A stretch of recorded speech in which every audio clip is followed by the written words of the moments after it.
we start with this headline, what is consciousness? And particularly, how do we explain the consciousness is a cause for the variegatedness as well as diversity around us. In a sense, how consciousness is the basic building block of everything. Maharaj.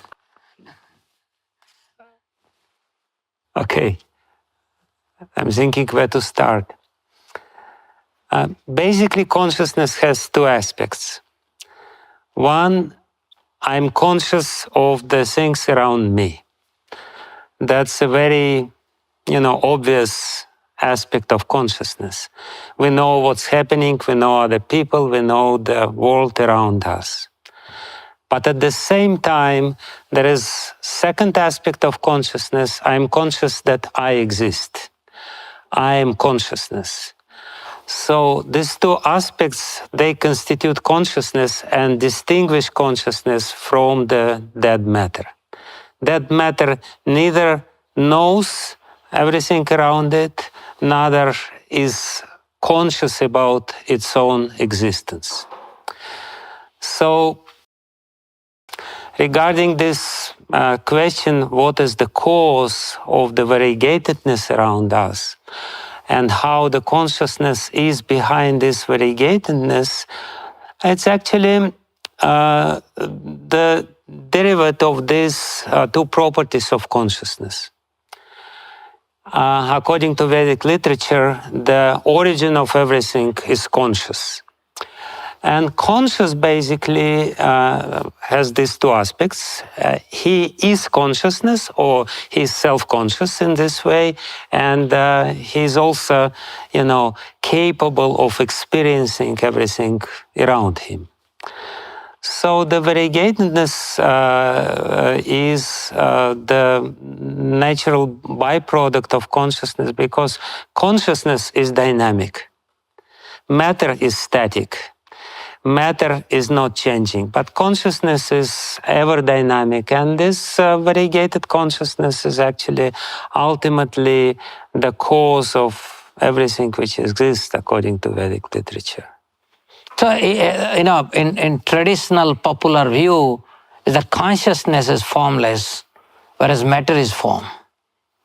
Matter has the form.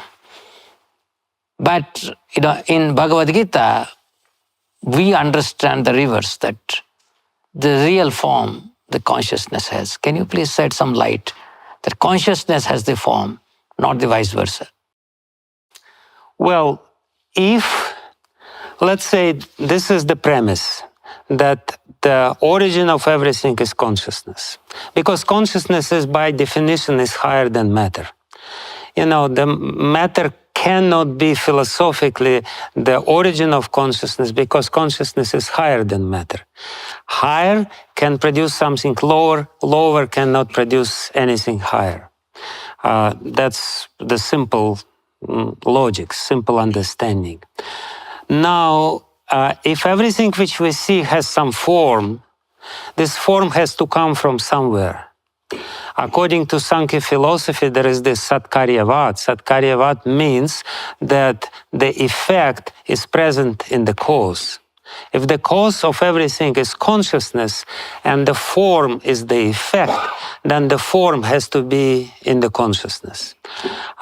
Otherwise, where it would come from?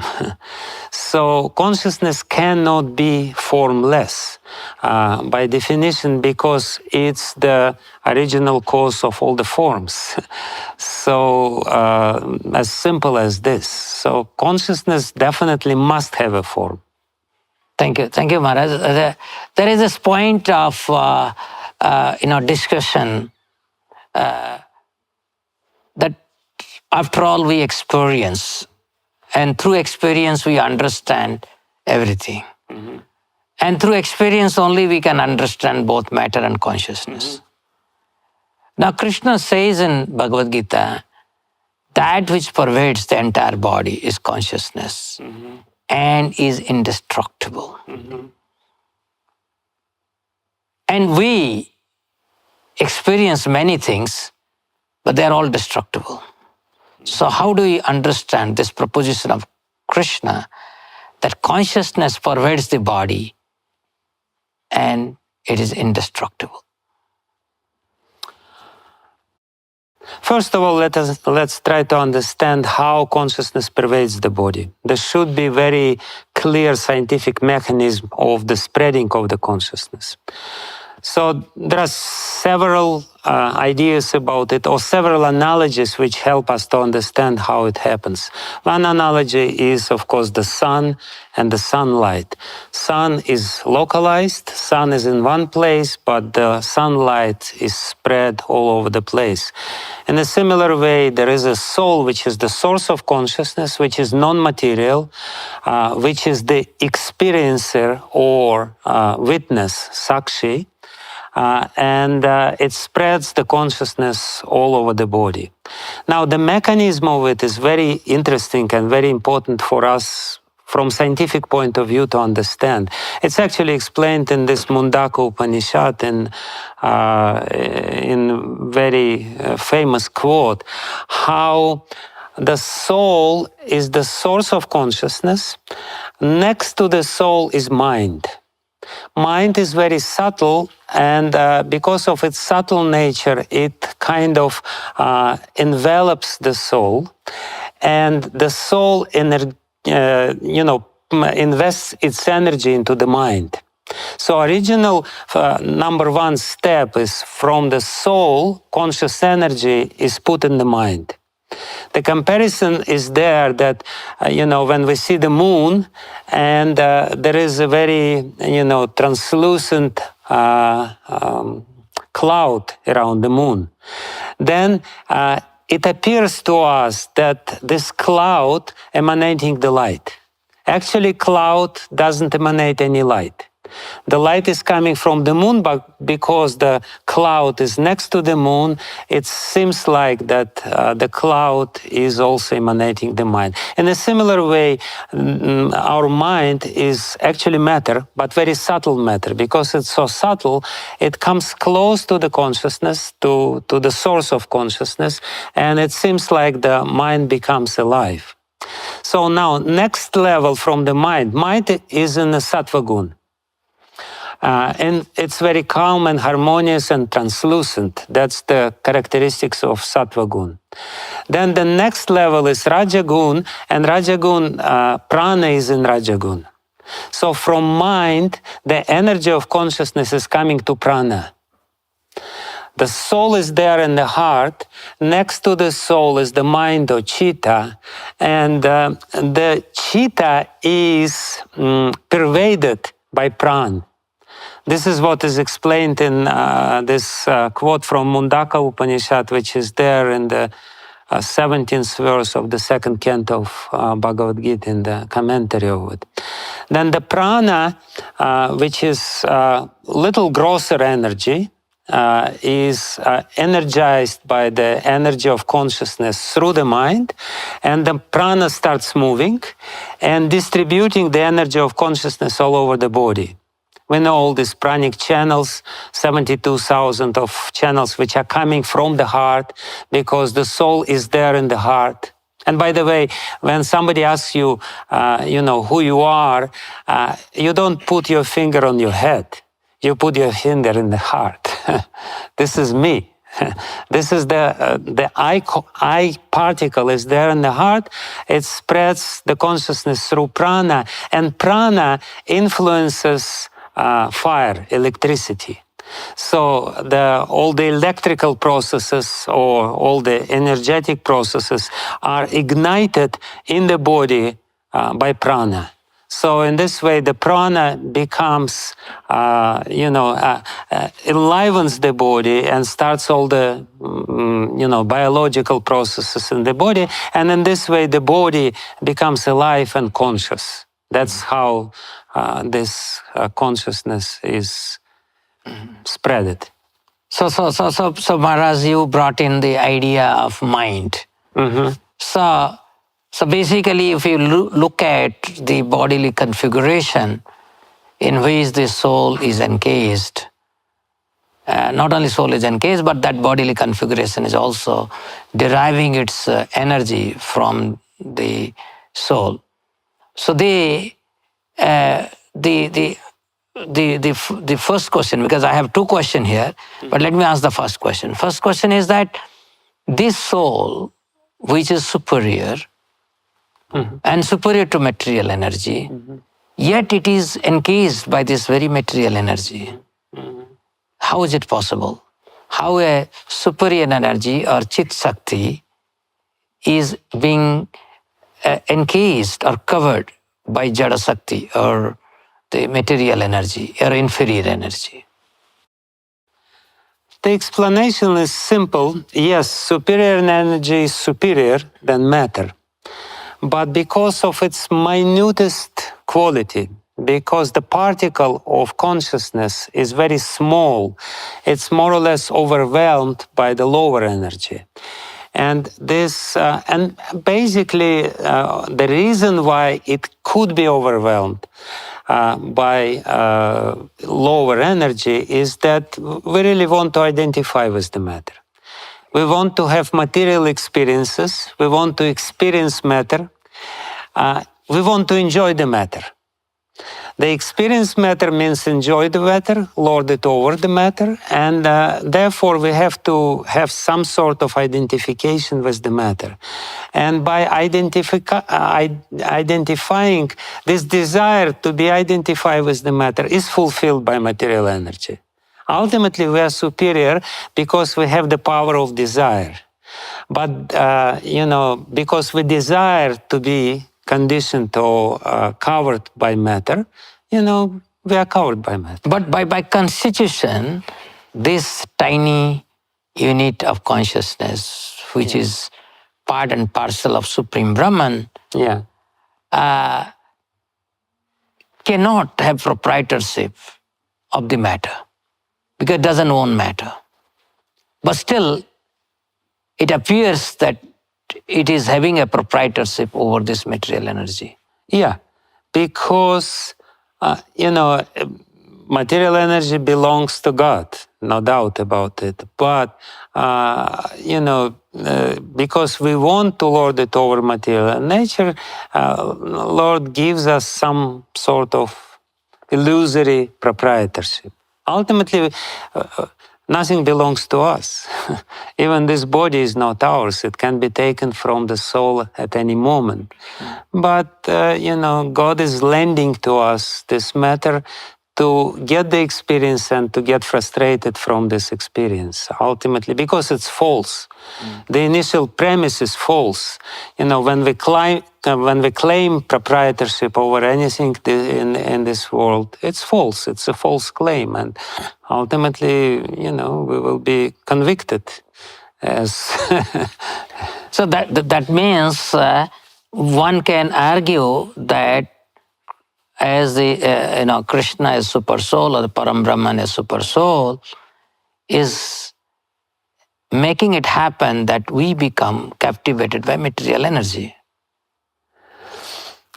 The initiative is coming from us. The desire, the original desire is coming from us. And it's not Krishna is making us, experiencing this material nature. We do want to establish our superiority over material nature. We want to establish that I'm unique, I'm the best, I'm the Lord of my survey. And Lord says, yeah, go on, try, and let's see what happens.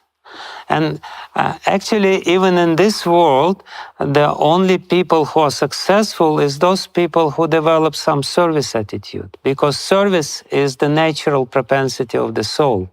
But we have this unnatural propensity, which is also natural in one sense. We want to lord it over and we want to serve. So these two tendencies are there.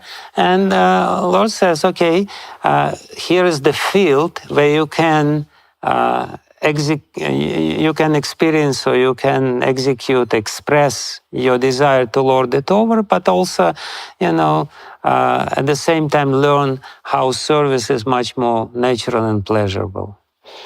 So basically, what we discussed until now from Maharaj, we understood that consciousness, which is superior to material energy,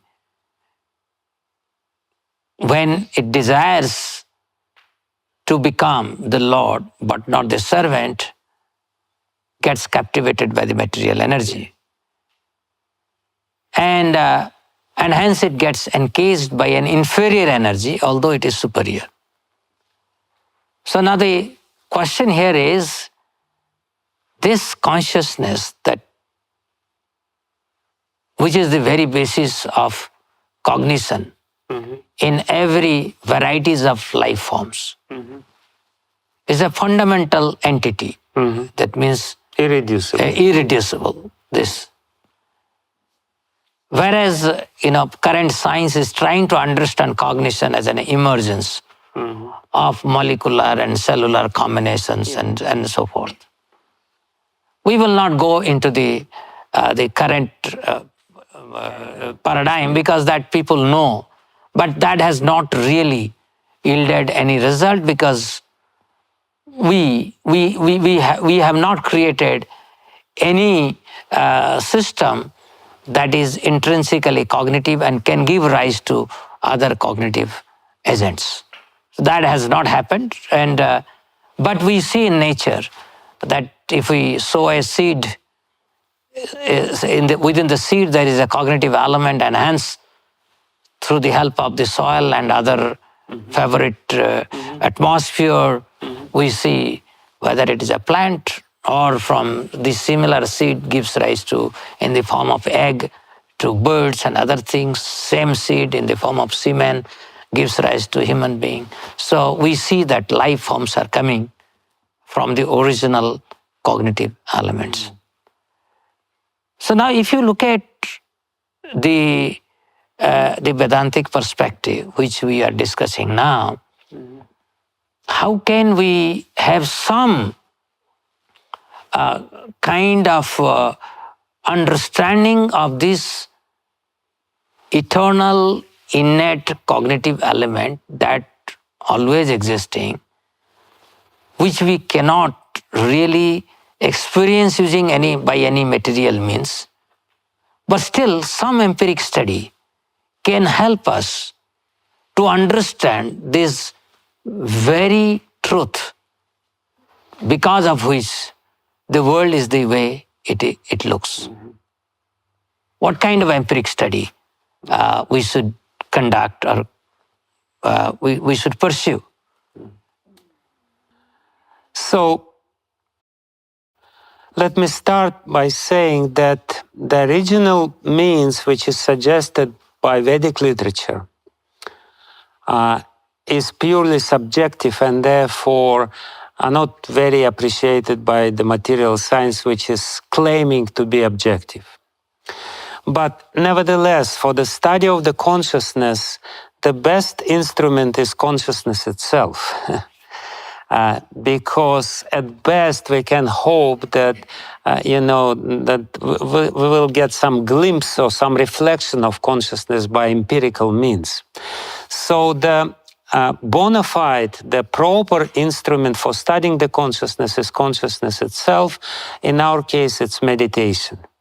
Yoga is a science, there is no doubt about it. It's a very developed science, and this is the science of meditation, which is a scientific process of systematically calming the mind, and by the calming of the mind, you will be able to see your own reflection.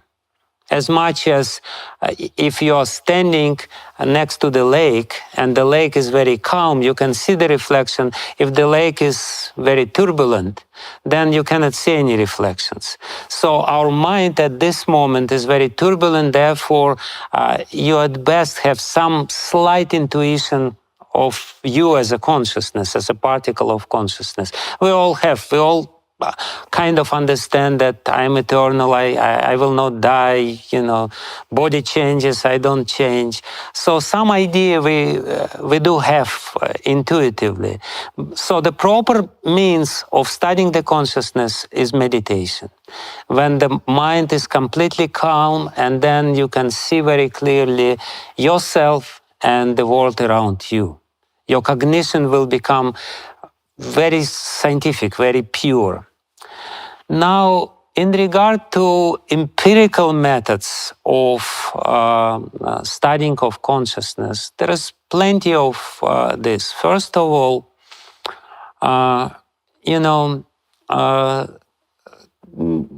if we understand, and this is the initial premise, that consciousness is higher than the matter, which we basically experience every millisecond of our life, that the consciousness is the main element, not the matter. Matter is secondary. So we have to. Then the next logical conclusion is that consciousness can influence matter, which is against the physical laws, because anything outside of matter cannot really move the matter. So there is a lot of different data which shows how consciousness can move the matter or can influence matter. I already quoted this, placebo effect.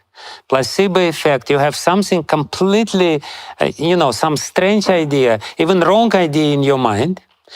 Somebody gives you a little white, tablet or whatever, pill, which is totally useless. You believe in it, and this act of taking this tablet makes you cured. It means that your mind is curing your body. It means that some ideas in your mind are making tangible changes within the chemistry of your body. If everything is chemical, then you can only influence chemistry by adding some other chemicals, right? But here we have mind, which is not chemical, which changes the chemistry, completely changes the chemistry. So that's one obvious empirical proof that there is something beyond the matter which influences the matter, which is over the matter. Then there is so many other experiments, like, people sit here, and there is something going on with the matter. Let's say somebody is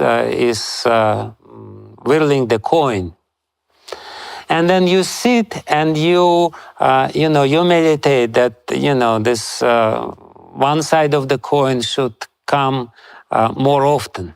And it happens. It's a statistical result, but it's a tangible statistical, small but tangible statistical change. You're sitting there, you have consciousness, and there is some process, completely mechanical process, which is going on, some whatever, accidental process. And then you, by sitting there and watching this process, influencing this process, without touching it, without getting involved in it, completely from outside. You are referring to the Professor Jan's experiment? Yeah, there are so many different, experiments which shows this sort of. It's a small effect, but it's statistically valid effect. It's statistically proven that there is an effect of consciousness on the mechanical processes of matter. So that's another example of how empirically we can understand. Then there is a huge field of near-death experiences when there is a dead body, and then there is supposedly some consciousness which is seeing what is going on in the dead body around it, and comes back into the dead body becomes alive and tells. That's what I saw, and it's again empirically proven facts. So, in other words, we can tangibly see the effect of consciousness when we measure the effect of consciousness on matter, which is not supposed to take place if consciousness is epiphenomenon or emergent quality of matter. So Maharaj, you gave many nice direction here that yoga and meditation is one way we can do some empiric studies, placebo effect, near-death experience. So we are also doing a research. Professor Chain Nandi is here? Yeah.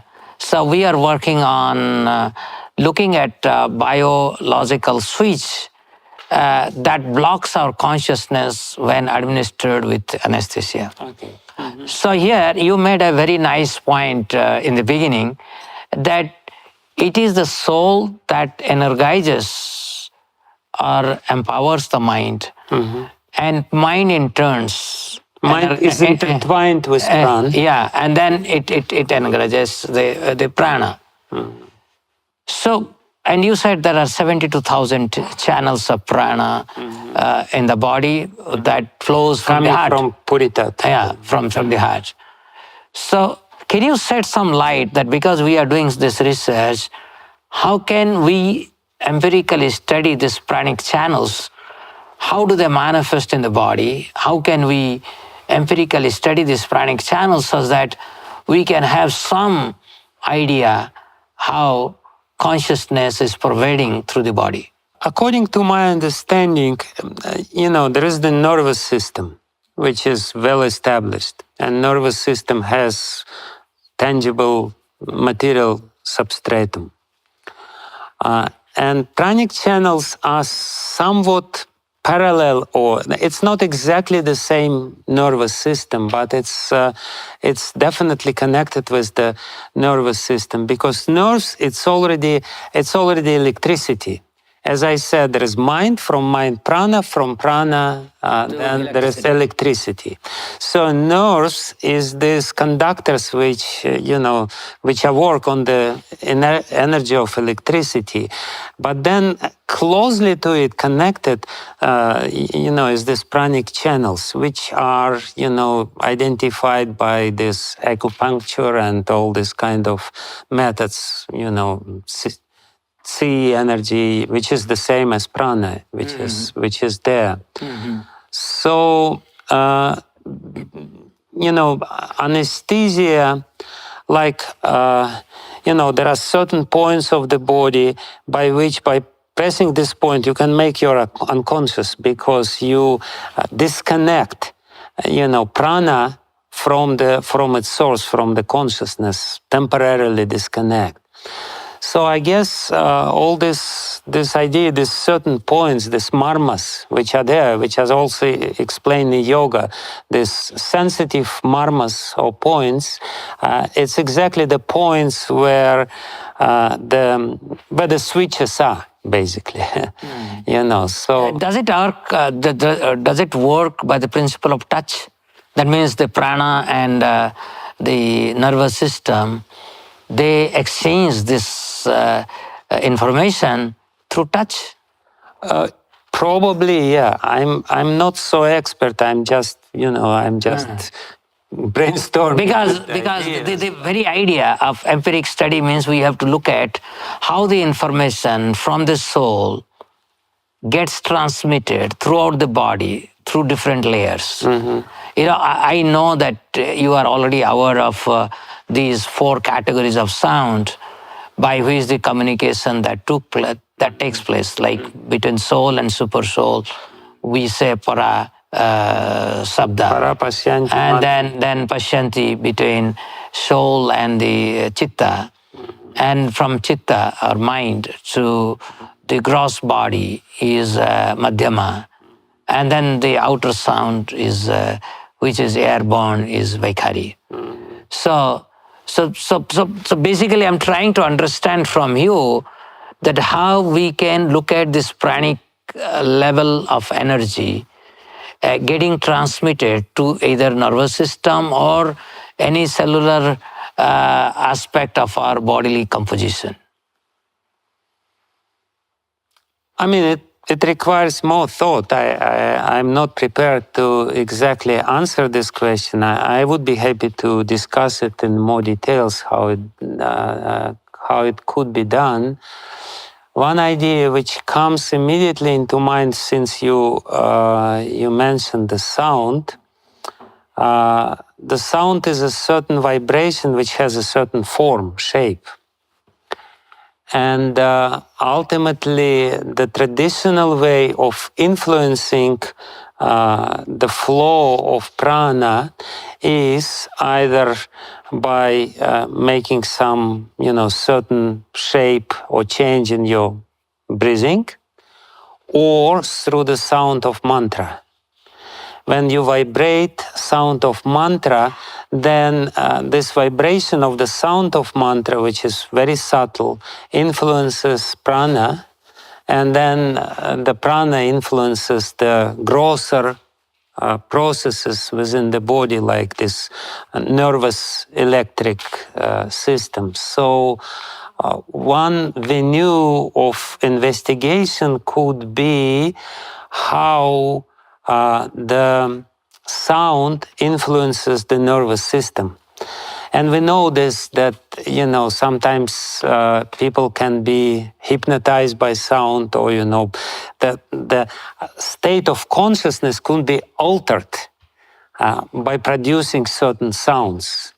That's at least one idea which comes immediately into the mind.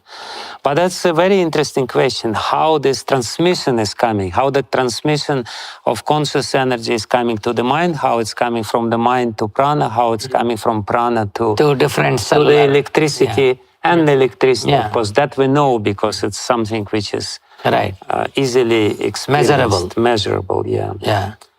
So, sound is definitely key. It's definitely a very important key which can alter or regulate these movements of prana. So one of the hypotheses, and especially, when yogis, when they do pranayam, they oftentimes they couple pranayam or combine pranayam with chanting of Om. And then this Om, chanting of this vibration of Om sound, influencing pranayam, and then pranayam is, and then this vibration is purifying the grosser levels of our being. Right. So one of the hypotheses here, Maharaj, is that this sound, where it is airborne and audible, its frequency has a certain limited. Yes. And when we go subtle and subtle, the energy becomes subtler and subtler. This frequency increases. And currently we had a professor who visited here, and he's Stuart Hamroff. He stayed here for 15 days, gave some classes. So he was talking about that the microtubules which are there, they're pervading. Microtubules are there in the brain, they're there in the cell, and particularly the nervous system microtubules. There are experiments where they are able to demonstrate the frequencies at the level of giga, even going beyond that. Very high frequencies there. So do you think that that we can talk about more subtler elements, means the frequency is higher level? Higher. Absolutely, yeah. Because even the chakras, which correspond to the nervous knots in our body, nervous centers in our body. Chakras is not the same as the nervous centers, but the projection of the chakras is in the nervous system. They have different frequency, right? And therefore, these different frequencies are not symbolized, but they're produced certain mantras. Every chakra has certain bija mantra, like lam, yam, ram, and so on and so forth, according to the chakra system. So, and I guess we need an experienced yogi who can produce this Such sound vibration. in a very pure way, and see the effects of this sound, gross effects on the sound, on the visible body, on the material body, how this, especially with these bija mantras, which are the most efficient and effective mantra, which supposedly have also some area in the brain. Every bija mantra has some effect on the body, but it activates certain center in the brain. So one venue of investigation could be how different mantras could activate different areas of the brain, and then from this, switches produce certain effects in the body. You have the mantra is coming to the brain is giving signal, and everything is changing. So this is a question that I have always asked many empiric scientists, that if you look at, because current science thinks, when we talk about consciousness, they only dwell with the nervous system. But our nervous system doesn't go beyond 100 hertz. 100 hertz, that's all. So even if you look at even EEG signal, you don't go beyond 100 hertz. All these, your alpha, theta, gamma, all these bands are within this 100 hertz. So when we talk about this high frequency thing, that means we have to go beyond nervous system. And not only we have to go beyond nervous system, in a current paradigm within the science, we are trying to look at, or we are trying to, if we look at the sound information, we look at the information, sound information in airborne. So again, the most of the information that is there within the body probably is getting filtered when it comes to the airborne. And we need to find out varieties of biological switches within the body in a very subtle way, where these frequencies are often triggered. And in particularly, those who are yogi, those who are in deep meditation, those who are in cognitively enhanced states, probably we need to find a ways how to collect signals from such personalities. What do you think about doing an empirical studies on a yogi? If we make such a yogi to agree and collecting the signals, and even we don't know how we can collect such signal, because we have to get, of course, there has to be some biosignal that must be representative of the consciousness at the purest level in some form. So do you have any suggestion in this regard? I think the pioneer in this kind of study was Swami Ram from Rishikesh. And I think they're still doing this. They had a lab there, and they were trying to do these experiments. He himself was, he was a yogi, and he was manipulating from the mind, he was changing the different parameters of the body, and they're doing something like this. I don't know how advanced they are in this regard. I think now it goes little down. But I certainly would be very intrigued and happy if a yogi would agree to such an experiment. Although I don't know what would be the reason for him to agree to such an experiment. But you can make your own yogis here and make them.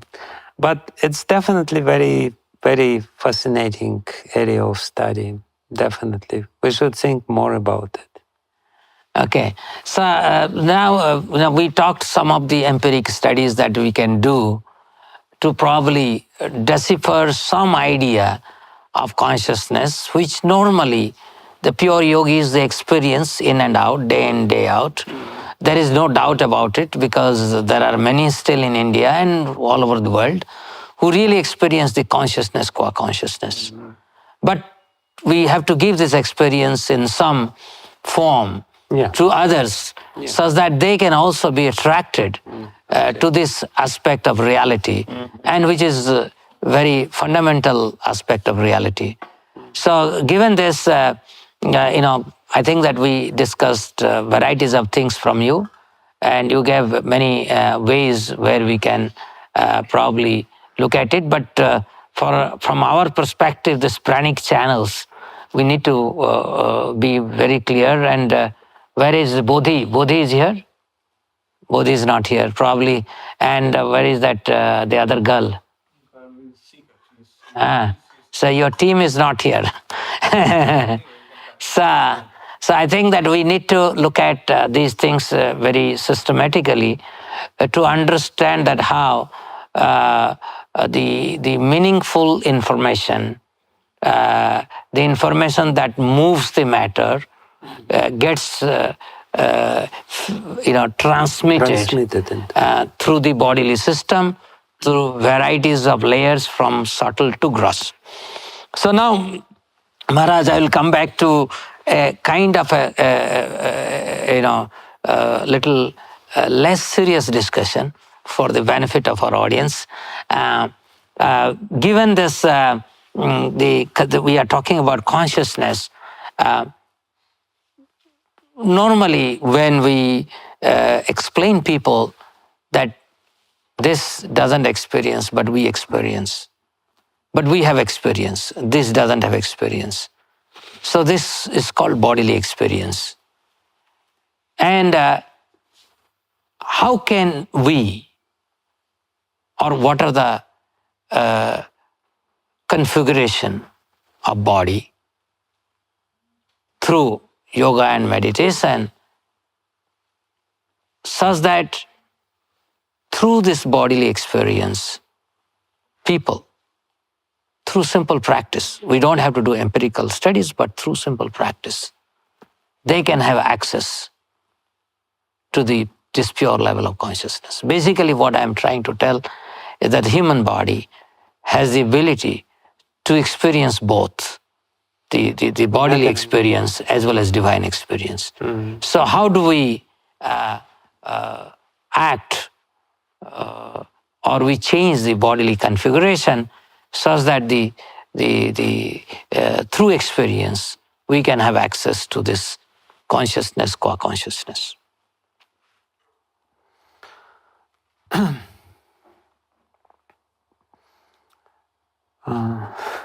There is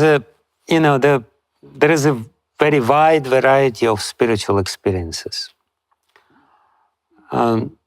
It's such a vast area. And according to the Bhagavata philosophy, the kind of spiritual experience which you get is very much dependent on the method which you are using.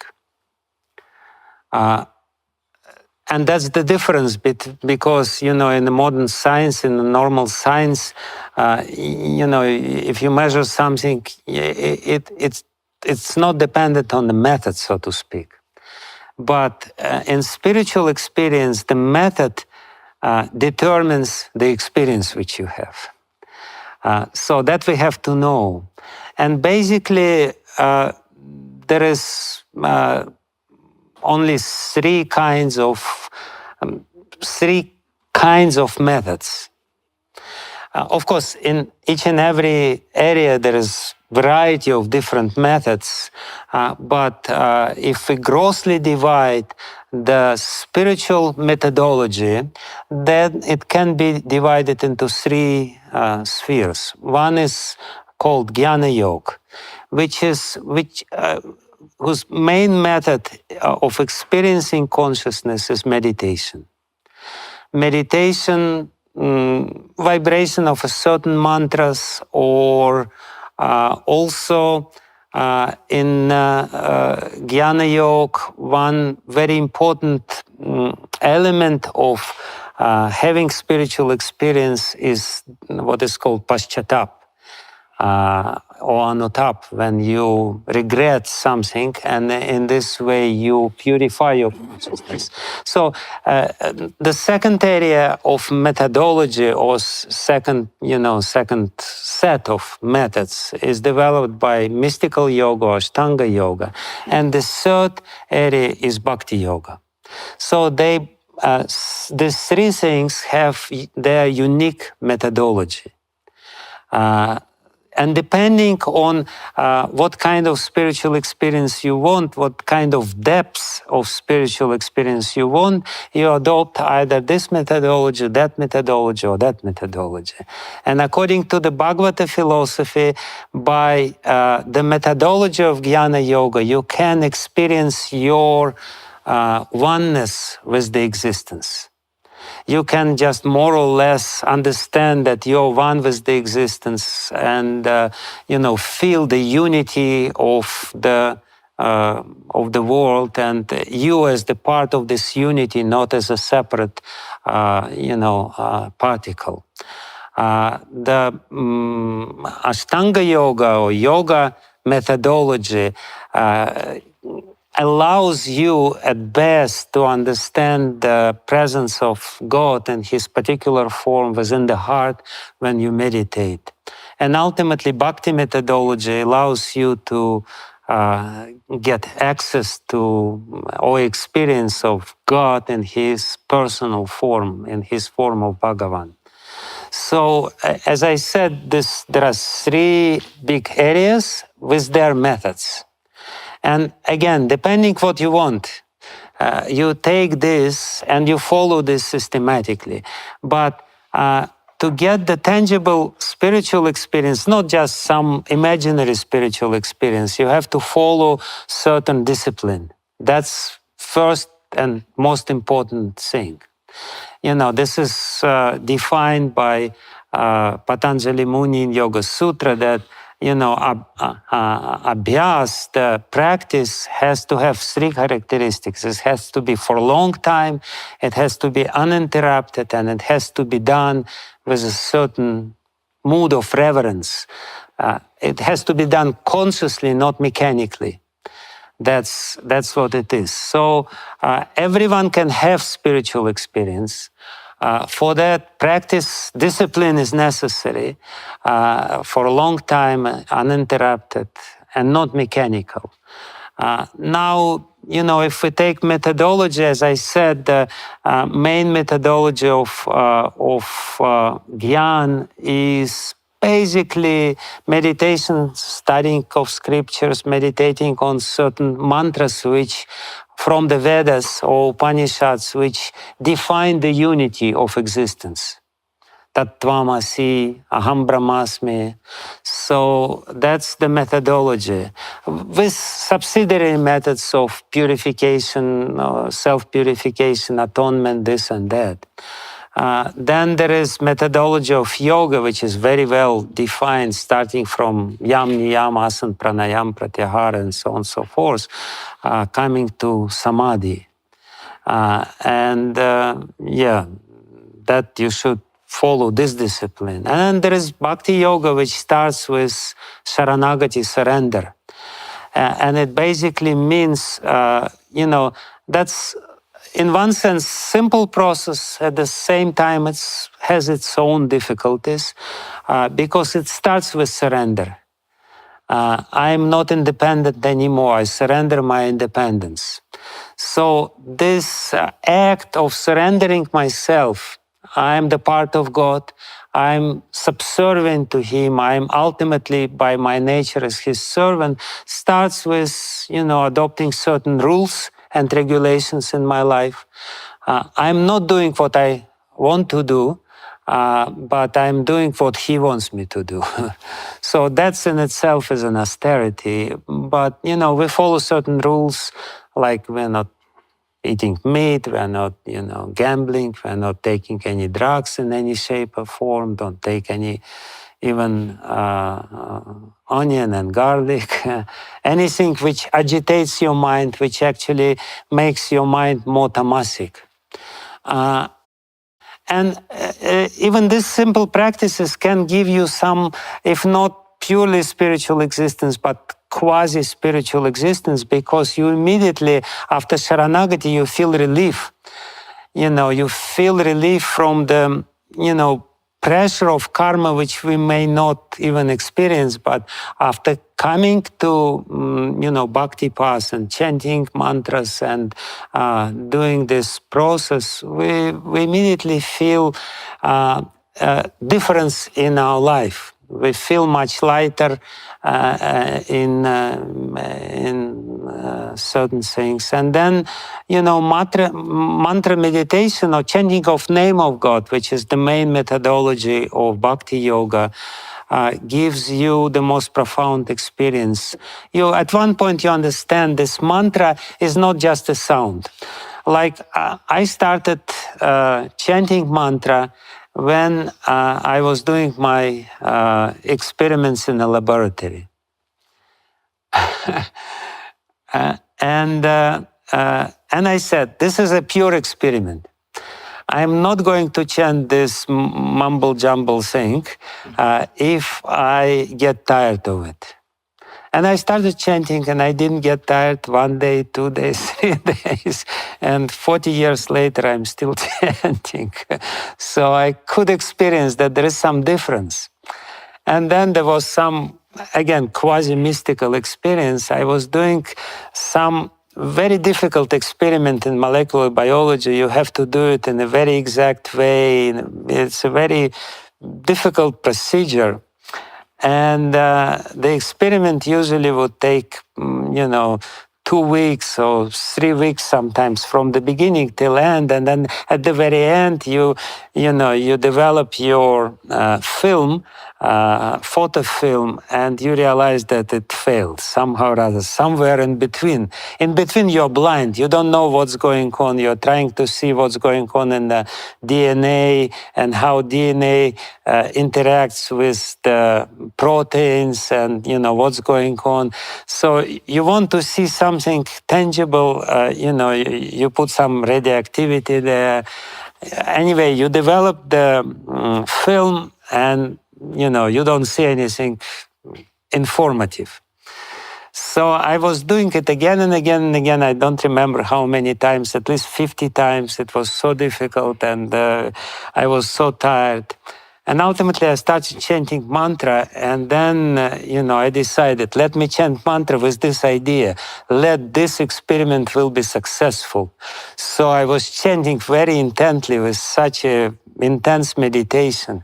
So I did this experiment and it was successful. It was a spiritual experience in my own case. Ultimately my thesis was based on this successful experiment, which was based on a spiritual experiment, which I was doing with myself by chanting mantra. So that was the... But in any case, if you ask how to get spiritual experience, yes, there are 3 particular methodology, which should not be mixed ideally, and should be done under guidance. So Maharaj, you have been practicing 43 years of Bhagavad Gita philosophy as taught by His Divine Grace A.C. Bhaktivedanta Swami Prabhupada. So the basic heart of this practice is that there is the Supreme Person who is also Supreme Brahman, who includes everything that exists, but simultaneously he is every aspect of himself is separately conscious. That means we have the whole is conscious of everything that the whole includes. Plus, each unit also is separately conscious. So this is the basic premise in which in which we practice, and you have been practicing. So how do you see this particular premise is more holistic than the other premise that you talked about, whether it is Astanga Yoga or Jnana Yoga. How will you explain this to the layperson who would be listening to this conversation?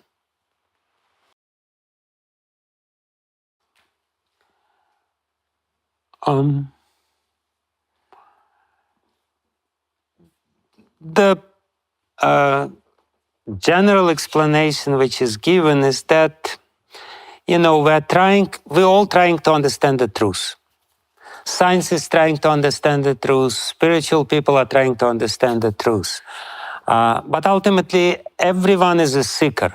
Every human being by nature wants to know the truth. And there are different levels of closeness to the truth. And there are different levels of or extents of completeness of the conception of the truth. So when we come to the spiritual science, this indeterminate, pure consciousness, formless, pure consciousness, is just the very first level of approaching the spiritual truth behind this variegated reality, because it is very indeterminate. Actually, how the main philosopher of our school, Srila Jiva Goswami, explains it, he says that the experience of Brahman, which is, the experience of unity, formless unity, pure consciousness, devoid of any upadhi, any designations, this experience is compared with Nirvikalpa Pratyaksha. Nirvikalpa Pratyaksha is a very particular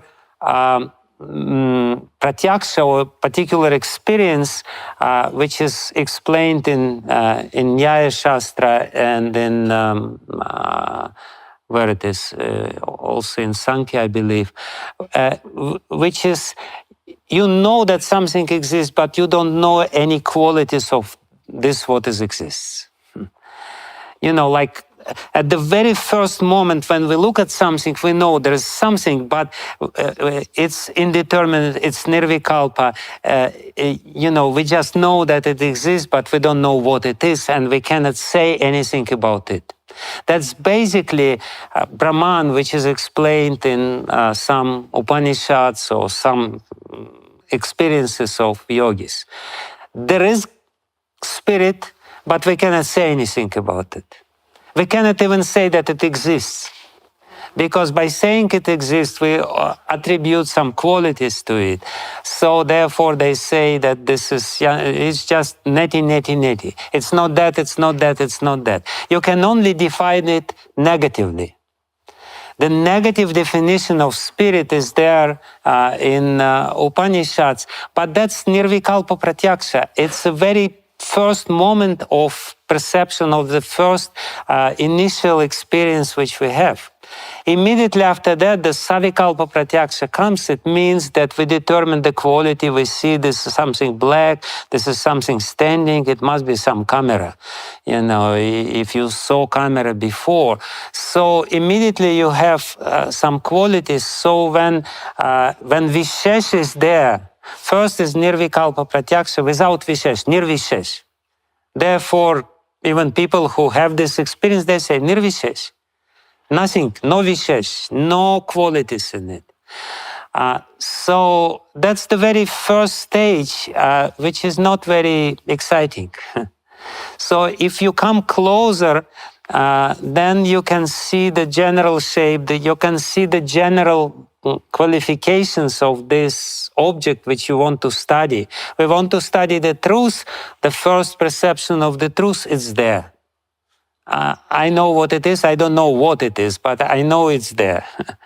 The next stage is, yes, I know there is this truth, and this truth is guiding me. It's within my heart.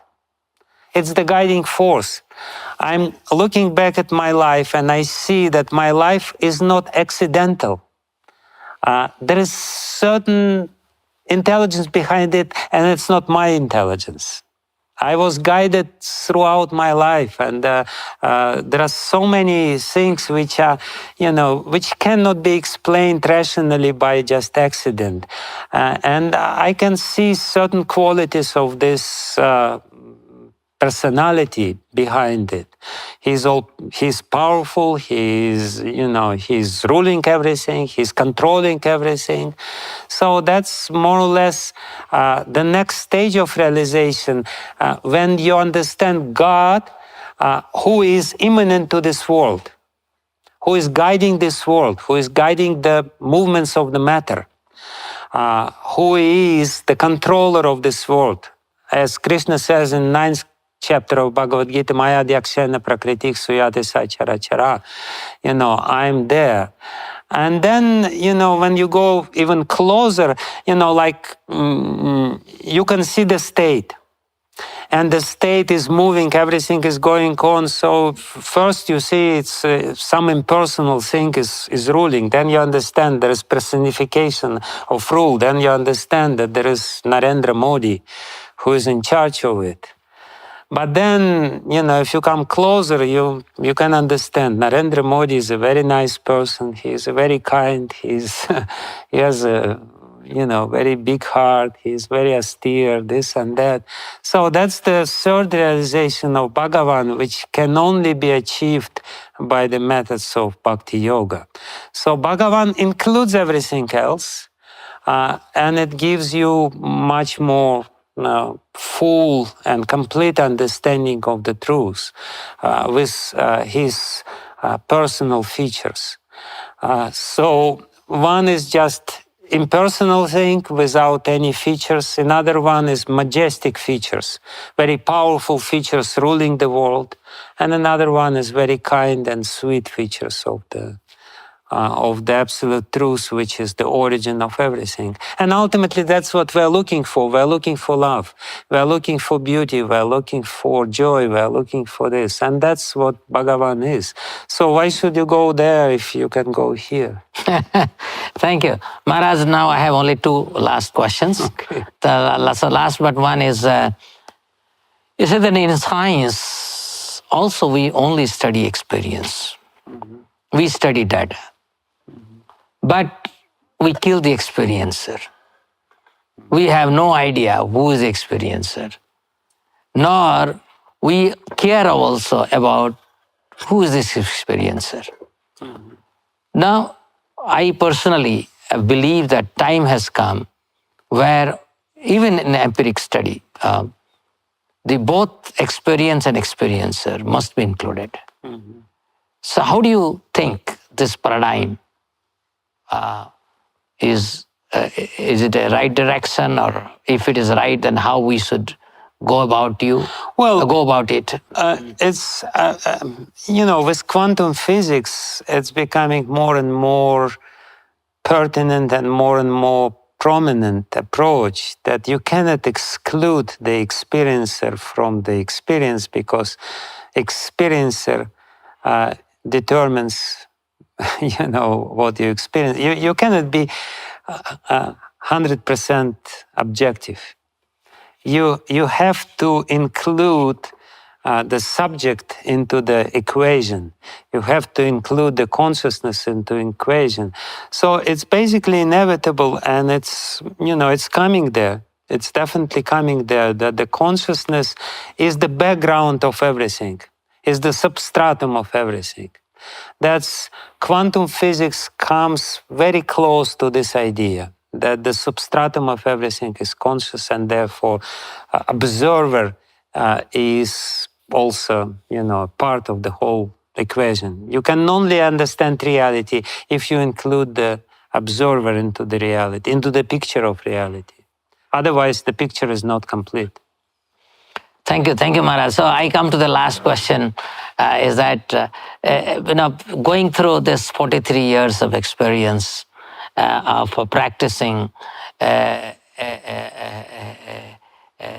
methodology which is absolutely alien to Russian land, and going through it, how do you look at your 43 years of journey and what advice you will have for all those who would be hearing this discussion.